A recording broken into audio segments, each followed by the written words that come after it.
트위터 계정 영구 정지. 페이스북 계정도 2023년 1월까지 정지. 하고 싶은 말은 산더미인데 입이 막혀버렸다면? 정답! 새 소셜미디어를 만든다. 올해 초 퇴임한 도널드 트럼프 전 미국 대통령의 근황입니다. 퇴임 후에도 이렇게 많은 관심을 받는 대통령이 있을까요? 도널드 트럼프 전 미국 대통령이 자체 소셜미디어 트루스 소셜을 출시합니다. 사전 예약은 이미 시작됐고요. 다음 달 초청 고객을 대상으로 시범 운영한 뒤 내년에 정식 출범하는 게 목표래요.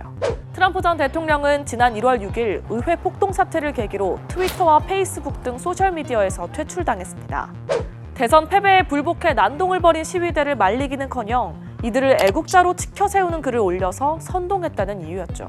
트럼프 전 대통령에게 소셜미디어는 단순한 소통의 장이 아니었습니다.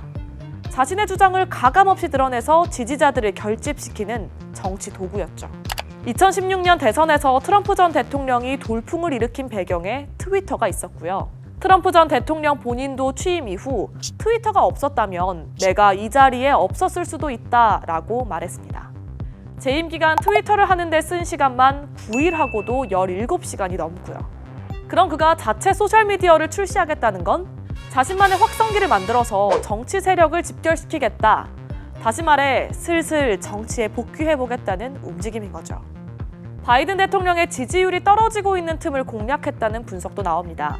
최근 조사에서 미국인의 48%는 바이든 대통령의 국정을 지지하지 않는 것으로 나타났습니다.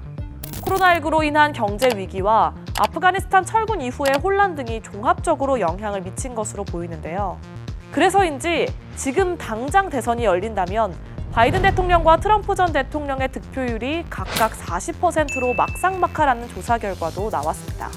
민주주의를 훼손했다는 비판을 받으며 퇴장한 것 치곤 트럼프 전 대통령의 영향력이 여전히 강력한 셈인데요. 트럼프 전 대통령의 소셜미디어 업체가 인수하려는 기업의 주가가 10배 이상 폭등한 걸 봐도 알 수 있고요. 트럼프 전 대통령은 공식 선언만 하지 않았을 뿐 2024년 대선에 출마하겠다는 뜻을 드러내고 있습니다. 하지만 트럼프 전 대통령이 대선에 출마했을 때 정권을 탈환할 수 있을지를 두곤 공화당 안에서도 의견이 분분합니다. 최근 공화당 지지자들을 대상으로 한 조사에서 트럼프 전 대통령이 공화당의 지도자가 돼야 한다는 의견은 63%에 달했지만 대선 후보로는 다른 사람이 나서야 한다는 의견이 49%나 됐거든요. 공화당은 내년 11월 대선을 2년 앞두고 치러지는 중간선거에서 상하원 탈환을 노리고 있습니다. 트럼프 전 대통령은 이 선거에서 어떤 역할을 할까요? 그리고 그가 출시하는 자체 소셜미디어가 2016년의 트위터처럼 또 한 번 트럼프 돌풍을 일으킬 수 있을까요?